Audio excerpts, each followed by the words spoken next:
இன்று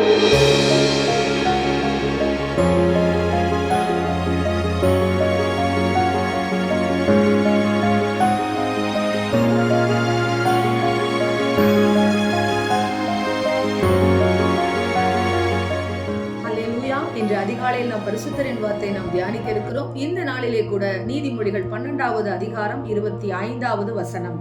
மனுஷனுடைய இருதயத்தில் உள்ள கவலை அதை ஒடுக்கும், நல் வார்த்தையோ அதை மகிழ்ச்சியாக்கும்.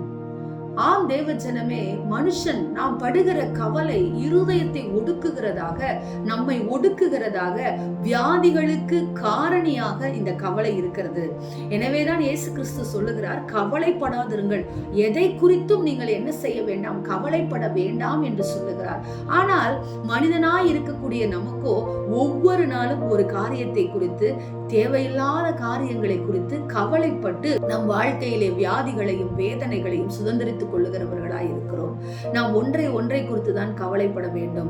எபிரேயர் 2:4 கர்த்தர் சொல்லுகிறார், நம் ரட்சிப்பை குறித்து தான் நாம் கவலைப்பட வேண்டுமாம்.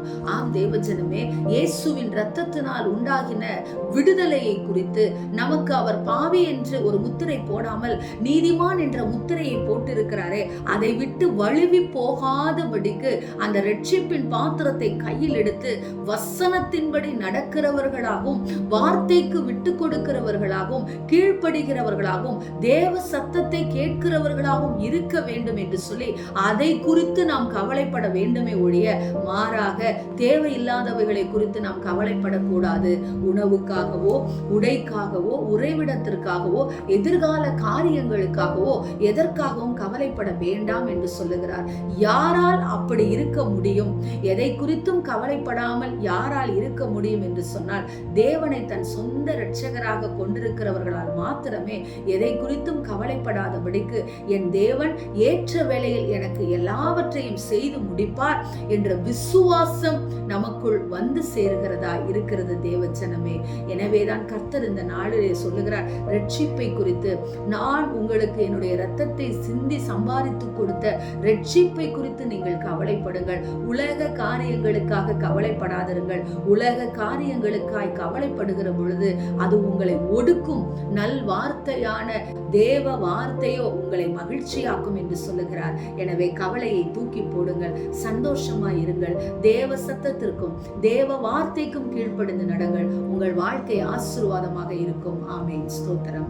எங்களை நேசிக்கிற எங்கள் நல்ல தகப்பனே, இந்த நாளிலே நாங்கள் கேட்ட வார்த்தையின் பிரகாரமாக எதை குறித்தும் கவலைப்படாதபடிக்கு எங்கள் ரட்சிப்பை குறித்து மாத்திரம் நாங்கள் கவலைப்பட்டு உங்க வார்த்தையின்படி நடந்து உங்களுடைய ராஜ்யத்திலே நாங்களும் அப்பா வந்து சேருகிற பிள்ளைகளாய் இருக்கும்படியாக ராஜா, எங்களை அநேக நேரம் கீழே தள்ள வைக்கிற அப்பா பிசாசின் பிள்ளைகளாய் மாற்றுகிற இந்த கவலையை இந்த நாளிலே எங்களை விட்டு எடுத்து போடும்படியாக, நாங்களும் எடுத்து போட விட்டு கொடுக்கும்படியாக எங்களுக்குள்ளே கிரியை செய்யும் என்று சொல்லி இந்த நாளை நாங்கள் தொடங்குகிறோம். இயேசுவின் நாமத்தில் இப்படிப்பட்ட கிருபையை எங்களுக்கு கொடுக்கும்படியாய் ஜெபிக்கிறோம் நல்ல பிதாவே. Amen. Praise the Lord. Hallelujah.